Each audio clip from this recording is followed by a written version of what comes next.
दुष्काळग्रस्त बीड जिल्ह्यातील गांधनवाडी या छोट्या गावातले शेतकरी पोहोचले अमेरिकेत, कमावले तब्बल 50 लाख रुपये। ह्या वर्षी आमच्या आजोबाच्या वडिलांच्या 3 पिढीत खावा नव्हतं, ह्या वर्षी एवढं उत्पादन झालं।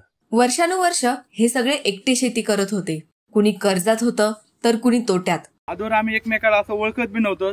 आम्ही 14 जण एकत्र येऊन गट बांधणी केली। आता आमचं नाव एक राज्यात असं झळकत आहे। शेतकऱ्यांनी एक गट बनवला। नमस्कार, माऊली शेतकरी गट गांधनवाडी। सगळ्यांनी ठरवलं तूर पीक घ्यायचं, पण थोड्या वेगळ्या पद्धतीने। तुरीचं उत्पादन हे विषमुक्त काढलं। सगळ्यात मोठी 7 पेळाची पाणी फाउंडेशनच्या शेतीशाळेची आणि त्यातून आम्ही नियमार्क फवारणी असेल, दशपर्णी फवारणी असेल, एकत्रित कीड व्यवस्थापन करण्यासाठी कामगंध सापळे, चिकट सापळे, पक्षी थांबे याचा वापर केला। शेतकऱ्यांचा निश्चय पक्का होता, पण मार्ग सोपा नव्हता। दशपर्णी साठी ज्यावेळेस वनस्पती गोळा करायचो तर त्यावेळेस आम्हाला जडीबुटीवाले म्हणून चिडवायचे। त्यानंतर आम्ही एक गटाचा ड्रेस कोड केला होता, तर आम्हाला बँडवाले वगैरे त्या प्रकारच्या उपमा दिल्या। गटाने जिद्द सोडली नाही आणि त्यांच्या मेहनतीला मोठं बक्षीस मिळालं।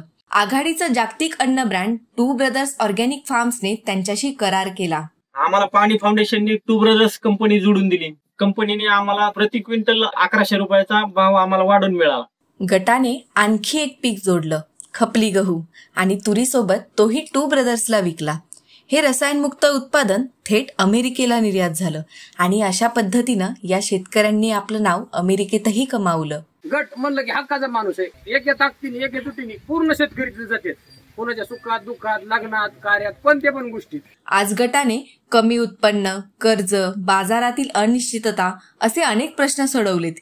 हे सगळं शक्य झालं कारण गटाने एकत्र पेरलं म्हणून यश उगवलं।